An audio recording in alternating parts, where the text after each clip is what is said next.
Et yo tout le monde, c'est Lucas. Aujourd'hui on se retrouve pour une toute nouvelle vidéo. Et aujourd'hui dans cette vidéo je vais vous présenter mes installations pour mon Python Regius. Allez, c'est parti.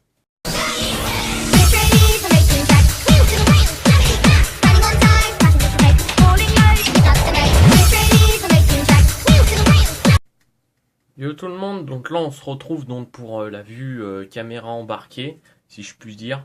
Donc de la description du terrarium, donc comment est-ce que je l'ai aménagé, pardon, machin, et puis tout ça. Donc le matériel que j'ai utilisé, tout. Donc je vous propose de commencer d'abord par l'intérieur du terrarium. Donc comme vous pouvez le voir ici, donc ça c'est la cachette au point chaud. Donc c'est un tronc en liège. D'ailleurs, Paume est au fond. Donc Paume c'est le Python Regius qui est à l'intérieur. Donc je sais pas si vous pourrez le voir, je pense pas d'ici, non. Non, vous pourrez pas le voir. Non. À moins que je fasse le tour. Non, mais vous pourrez pas le voir. Bref. Donc du coup, à l'intérieur, vous pouvez voir que j'ai mis beaucoup de plantes. Donc, et encore, j'aurais pu faire plus. Et je pense que je vais faire plus à l'avenir. Parce que dès qu'il passera dans un plus grand terrarium. Parce qu'en fait, j'ai pu remarquer qu'en fait les Python Regius ils avaient besoin en fait que les plantes les déstressaient énormément. Donc d'avoir beaucoup de plantes au lieu de des cachettes comme ça par exemple.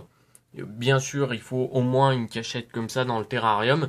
Mais si vous pouvez blinder le terrarium de plantes pour faire des cachettes, j'ai envie de dire entre parenthèses naturelles, c'est toujours bien.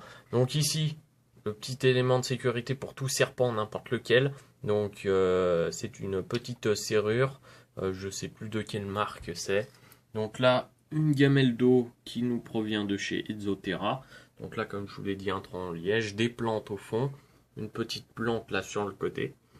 Là un crochet à serpent, donc ça c'était, je vous expliquerai dans une autre vidéo.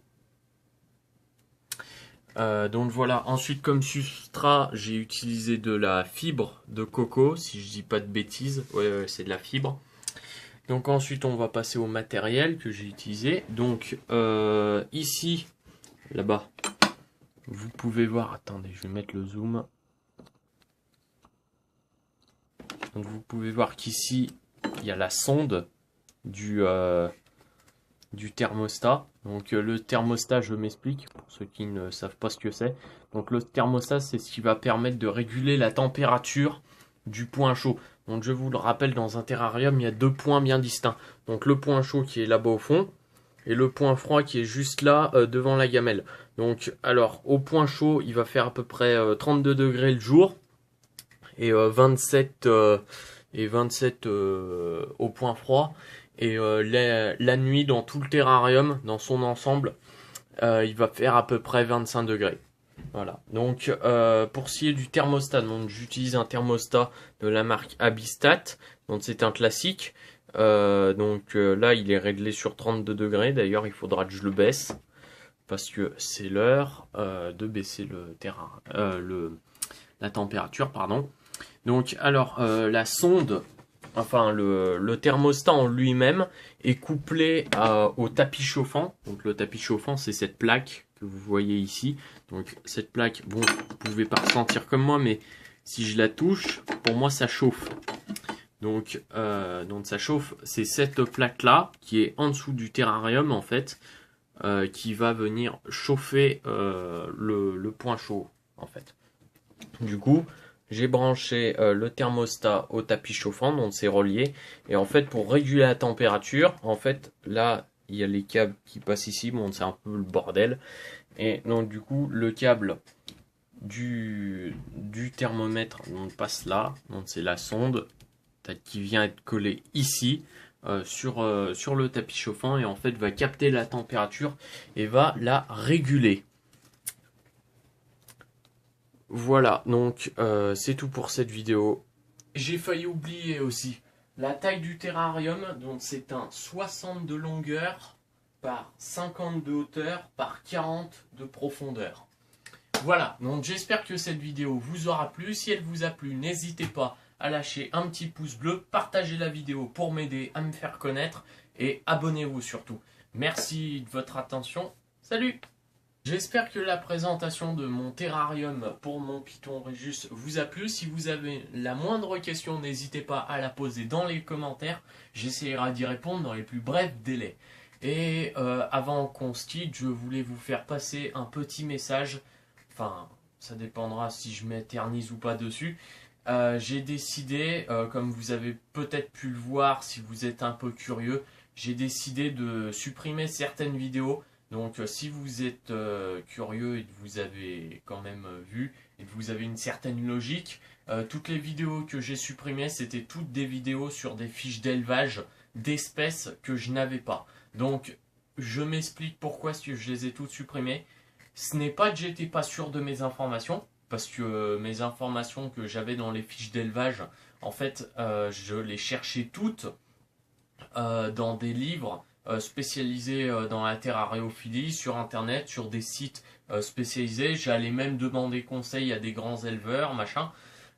Donc du coup, c'est pas que ça me plaisait pas de faire ce type de vidéo, mais en fait, je me suis rendu compte que c'est que en fait, j'avais pas mon propre avis personnel sur l'espèce. Je l'avais, je vous disais peut-être qu'elle me plaisait ou pas cette espèce-là, mais j'avais pas mon avis personnel sur l'espèce. Donc je ne pouvais pas vous dire franchement si elle était dure à maintenir ou pas. Alors que vous voyez, avec mon Pogona viticeps, je peux vous dire s'il est dur à maintenir ou pas.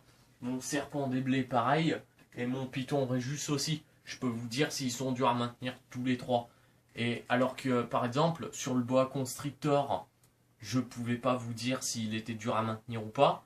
Je sais pas moi, j'ai fait quoi comme fiche d'élevage. Chez l'iguane vert, j'avais fait plus de 100 vues, voire il me semble que j'étais à 300 vues. Je l'ai supprimé cette vidéo, mais voilà quoi, je pouvais pas vous dire si l'animal était compliqué, si ce qu'il disait dans les bouquins était vrai ou pas. Donc, du coup, voilà, j'ai décidé d'arrêter de faire des fiches d'élevage sur les animaux que je ne possède pas. Donc, voilà. Donc, je suis désolé pour ceux que ça embête. Hein. Moi aussi, j'ai longuement réfléchi avant de prendre cette décision. Parce que j'ai énormément bossé pour faire ces fiches d'élevage. Ça fait pratiquement un an que ma chaîne, j'ai envie de dire, s'est construite dessus, entre guillemets, parce que dès que j'ai commencé ma chaîne YouTube, j'avais que mon Pogona, quoi.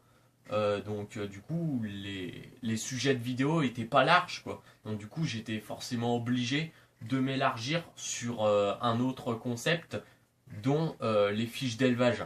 Alors que maintenant, j'ai plusieurs projets. J'ai donc l'Airsoft qui s'est installé petit à petit. J'ai eu d'autres serpents. Je compte aussi faire d'autres acquisitions.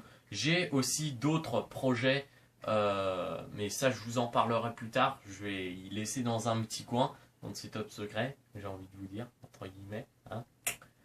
Ouais, et donc du coup voilà, donc j'espère que mes fiches d'élevage vous auront plu, en tout cas, même si j'ai décidé d'arrêter. Je ne ferai plus que des fiches d'élevage sur les animaux que j'ai déjà. Je suis désolé pour ceux que ça embête, mais c'est pas que j'étais pas sur mes informations encore une fois, mais c'est que j'avais pas mon avis personnel sur l'espèce. Et moi, de ne pas avoir un avis personnel sur une espèce, je me suis rendu compte que ça pouvait jouer énormément sur la manière d'élever. Donc voilà. Voilà, c'est tout. Salut!